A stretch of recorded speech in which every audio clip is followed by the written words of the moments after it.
TNPSC வழித்துணை நண்பர்களுக்கு வணக்கம்.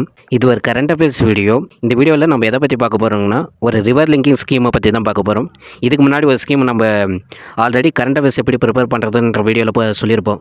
அதாவது அந்த அத்திக்கடவு அவிநாசி திட்டம்ன்றது அதை யார் ஃபஸ்ட்டு சொல்லியிருப்பாங்கன்னா கருணாநிதி சொல்லியிருப்பார்.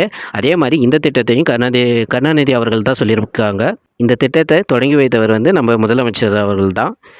எப்போ தொடங்கி வச்சிருப்பாருன்னா February 7.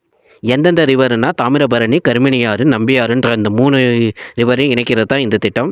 இந்த திட்டத்திற்காக செலவிடப்படும் தொகை 900 கோடி. இந்த திட்டத்தினால் பயனடையக்கூடிய பகுதிகள் மலைநிழல் பகுதிகள்னு சொல்லுவாங்க. அது என்னென்னா நாங்குநேரி, திசையன் விலை, அப்புறம் சாத்தான்குளம். இந்த 3 பகுதிகளும் அதிகமாக மழை பெய்யாத பகுதிகள்ன்றதுனால அது மலைநிழல் பகுதிகள்னு சொல்லுவாங்க. இந்த பகுதியில் இருக்கக்கூடிய 15,000 ஏக்கர் நிலங்களுக்கு இந்த திட்டத்தின் மூலமாக பயனளிக்குது.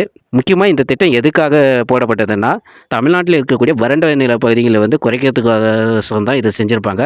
அதுலேயும் இந்த திட்டம் தூத்துக்குடி மற்றும் திருநெல்வேலி பகுதியில் இருக்கக்கூடிய வறண்ட நில பகுதிகளுக்கோசரம் தான் இந்த திட்டத்தை இது பண்ணியிருப்பாங்க. அதுலேயும் இது எந்த ரிவர்லேருந்து இருக்கக்கூடிய தண்ணீர் சர்ப்ளஸ் வாட்டர் யூஸ் பண்ணுறாங்கன்னா, தாமிரபரணியில் இருக்கக்கூடிய உபரி நீரை தான் நம்ம இதில் பயன்படுத்த போகிறோம். இந்த படத்தில் பார்த்துருக்க மாதிரி தான் தாமிரபரணி, கர்மிணியாறு, நம்பியாறுன்ற 3 ரிவரையும் இன்டர்லிங்க் பண்ணுறதுக்கு ஒரு ரெட் கோடு மாதிரி போட்டிருக்காங்களே, அந்த இது தான் இந்த திட்டத்தின் மூலமாக செய்ய போகிறாங்க. இந்த திட்டம் மொத்தம் 4 கட்டங்களாக நடைபெறும்ட்டு சொல்கிறாங்க.